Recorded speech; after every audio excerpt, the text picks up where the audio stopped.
Hak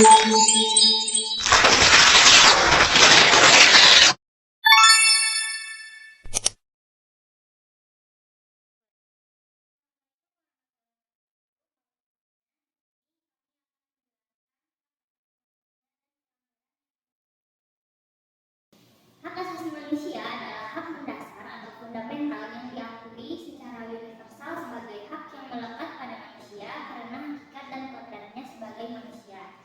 HAM disebut universal karena hak ini dinyatakan sebagai bagian dari kemanusiaan setiap sosok manusia, apapun warna kulit, jenis kelamin, usia, latar belakang budaya, agama, atau kepercayaan. Sedangkan sifat inherent karena hak ini dimiliki setiap manusia karena keberadaannya sebagai manusia, bukan pemberian dari kekuasaan manapun. Karena melekat, maka HAM tidak bisa dirampas. Itu menurut Sutarjo Wijosubroto. HAM adalah hak yang melekat secara alamiah atau inherent pada diri manusia sejak manusia lahir, dan tanpa hak tersebut manusia tidak dapat tumbuh dan berkembang sebagai manusia yang utuh. Karena keberadaan HAM yang begitu penting, tanpa HAM manusia tidak dapat mengembangkan bakat dan memenuhi kebutuhannya. Itu menurut Muhammad. Baik, di sini saya akan menjelaskan tentang pasal yang mengatur tentang hak asasi manusia. Yang pertama ada pasal 28H. Setiap orang berhak untuk hidup serta berhak mempertahankan hidup dan kehidupannya. Yang kedua ada pasal 28B ayat 1. Setiap orang berhak membentuk keluarga dan melanjutkan keturunan melalui perkawinan yang sah. Ayat 2. Setiap anak berhak atas kelangsungan hidup tumbuh dan berkembang serta berhak atas perlindungan dari kekerasan dan diskriminasi. Nah, baik, ya selanjutnya ada pasal 28C. Setiap orang berhak mengembangkan diri melalui pemenuhan kebutuhan dasarnya, berhak mendapat pendidikan dan memperoleh manfaat dari ilmu pengetahuan dan teknologi, seni dan budaya demi meningkatkan kualitas hidupnya dan demi mensejahterakan umat manusia. Dan masih banyak lagi. Itu merupakan beberapa contoh atau merupakan beberapa undang-undang mengenai tentang HAM. Nah, di sini ada studi kasus pelanggaran HAM ya. Yang pertama itu ada peristiwa Tanjung Priok.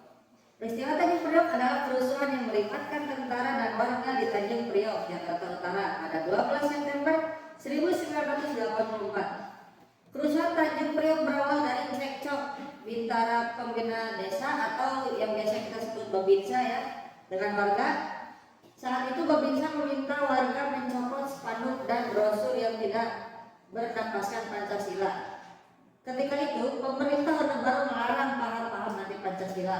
Kerusuhan ini merupakan salah satu kerusuhan besar yang terjadi pada masa Orde Baru. Tragedi Tanjung Priok diwijani aksi penembakan dan menyebabkan 24 orang tewas dan 55 orang luka-luka. Namun jumlah korban secara pasti tidak diketahui saat ini. Selanjutnya ada kasus Timur Timur.